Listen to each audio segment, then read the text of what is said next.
Friends, in 1929, in the time of Wall Street exchange crash, all the US is in depression. बहुत सारे traders investors को बहुत ही ज्यादा loss हुआ था इस टाइम पे। लेकिन जब पूरी US wall street exchange crash के लॉस को झेल रही थी, उस टाइम में ये शख्स जिनका नाम जेसी लिवरमोर है, इन्होंने 100 मिलियन का प्रॉफिट अर्न किया था।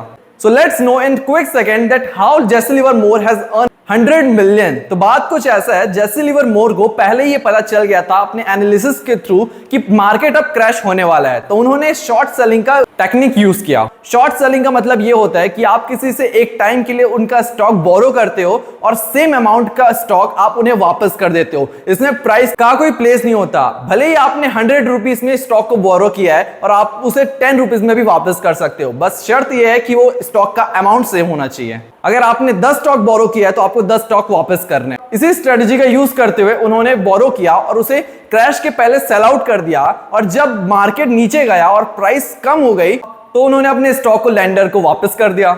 आपको यह बात तो पता चली गई होगी कि अगर आपको पता चल जाए कि क्रैश होने वाला है तो आप पैसा कैसे बना सकते हो। तो कल फिर मिलते हैं, बिजनेस की बातें कर रहे हैं।